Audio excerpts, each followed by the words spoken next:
Hey guys, it's Sebastian from AskSebby, and today we are going to talk about the 40,000 point sign-up bonus offers for the Bank of America Alaska cards, both the personal card as well as the business card. We'll talk about the return on spend and everything else that we typically talk about, but one other thing we'll cover too towards the middle and end of the video is going to be how you can use these points to redeem for business and first class flights for some of their partners. Before I dive into everything, let me know down below for future reference whether you would want me to kind of cover a few of these options or to mostly focus on the card basics. That way I know in the future. Also, if you like the video or if you think you'll like the video, give it a thumbs up. For both the business as well as the personal card, we have 40,000 point sign-up offers for $2,000 in minimum spend in the first 3 months. Alaska points are pretty interesting because the CPP can range by a lot. For most people, they value them between 1.5 and 2.5 cents per point. 2.5 is the assigned value that we typically use for business class and first class, but the real value beyond that is actually substantially higher. So what I mean by that is, even though we say 2.5 cents per point, in reality it's probably something like 7 or 10 cents per point, but 2.5 is more reasonable because it's what you might be willing to pay. For me, I'll happily pay $1,000 to maybe $2,000 for long-haul business class flight internationally, but paying $14,000, not really something I'm willing to do. At the 1.5 cents per point rate, the sign-up bonus is going to be worth $600, and at the $2,000 in minimum spend, you have a 30% return on your spend. At 2.5 cents per point, you have $1,000 in value at a 50% return on spend. Obviously, a ton of value here, whether you want to be conservative or aggressive. One of the other big benefits of the Alaska cards is that they do offer you a companion pass. This is only a once-used pass every year, so it's not unlimited like the Southwest one. For the current offer, you are going to get a companion pass where you end up paying only $99 as well as the taxes and fees starting from $22. This means that you're paying $121 and you get the certificate on anniversary and also once you complete the minimum spend in the first year. For most people, given how the certificate works, the more expensive the flight, the better it is. This works for round trip as well as one way, so you typically want to use round trip because that makes more sense. You're getting more value there for the same certificates. Hawaii is the target for a lot of people because that's where you're going to get the most value for your Alaska flights. And for someone flying to Alaska, I also think that you're probably getting a lot of value, so if you want to do some polar bear shoots with your camera, then pretty good option as well. For this, there are going to be 2 rules that we need to be aware of, and the first one is going to be that you might need to open up a CD account for $1,500. This isn't really as much of a rule, but it is something that a lot of people run into, especially if they don't have a relationship with Bank of America. To me, I think it is fine. I have a relationship with them, but when I applied for the business card, they still wanted me to open up a CD account. I know a lot of people who will deal with something like that and be like, hey, no, I don't care. If they don't trust me, I don't want to work with them. I get that to an extent, but for me, I want to get those points. So I'll happily put $1,200, $1,500, whatever amounts, as long as it's reasonable, into a CD for 12 months to get those points. Your mileage may vary, but focus on what matters, which is the points. Don't get into your emotions. The other set of rules that are going to come into play are going to be the Bank of America 234 rules. For this, it means that you can only get 2 personal cards on a rolling 2-month basis, 3 personal cards on a rolling 12-month basis, and 4 personal cards on a rolling 24-month basis. If you have no cards at all, this means that you can get 2 of these Alaska cards in the next 2 months or within this period, and then you would have to wait until the 3rd month or until after the 2nd month ends to get that 3rd card.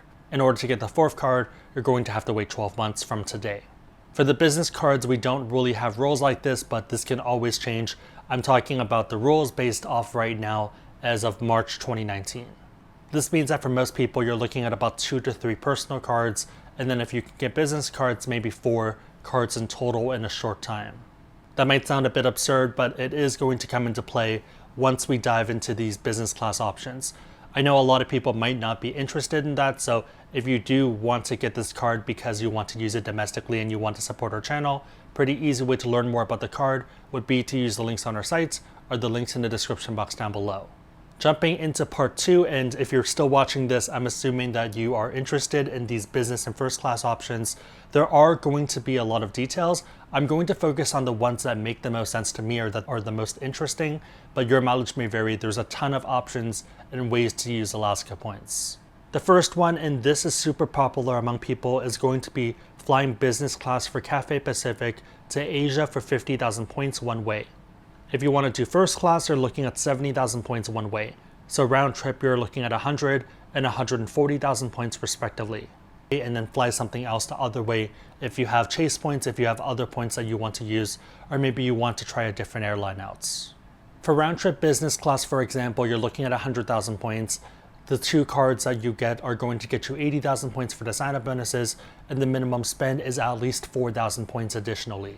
This means that you're 16,000 points short, and easy ways to get Alaska points would probably be to transfer some Marriott Bonvoy points over at a 3-to-1 rate.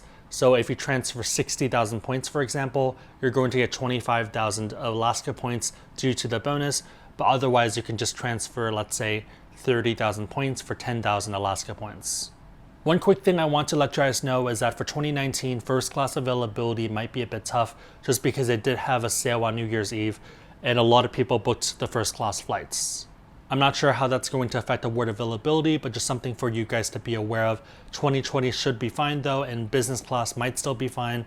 And again, you don't have to use the points this year. You can always plan for next year, especially if you do want to do something big. Another really good option is going to be Qantas to New Zealand or to Australia for 55,000 points one way business class or 70,000 points first class one way. For Qantas, 2 of these personal cards and 1 business card is going to get you round trip business class, or maybe 3 of the personal cards if you have time to space it out. Another good option is going to be Japan Airlines, so JAL, first class to Asia for 70,000 points one way. If you want to do Southeast Asia, it's going to be 75,000 points. Korean Air business class is another option, but it is a bit weird. They have a ton of different rules, and I'm not going to go through all of it, but I would strongly recommend that you read up on it. One of the interesting rules is that it costs the same for round trip as well as one way. If Emirates is on the list, then you can fly to the Middle East or India for 82,500 points for business class. I think business class might be worth considering depending on the point setup you are running and how much points you can get from other sources. So if you're fully burnt out from, let's say, American Express, then this might be a good avenue. I don't think I would do the first class product though, just because 150,000 points is quite a bit just for that one-way trip. As a quick side note, in case you're wondering, my preference would be Cathay Pacific, Qantas, and then Japan Airlines. For Mandy, her preference is Cathay Pacific, Qantas, and then Korean Air. If you do want to learn more about these Alaska cards and you want to support our channel, pretty easy way to do that would be to use the links on our sites or the links in the description box down below. Hopefully that was helpful, and my question for you guys is, how would you use your Alaska points? Maybe you would use them domestically and you're not really focused on these crazy aspirational trips, or maybe you are. Of these aspirational ones, which one is the most interesting? Let me and the community know down below. If you liked the video, give it a thumbs up, it really helps us out. If you know anyone else who'd benefit from what we just talked about, feel free to share this video with them because it's probably going to help them out. But otherwise, hope you guys liked it. See you guys next time.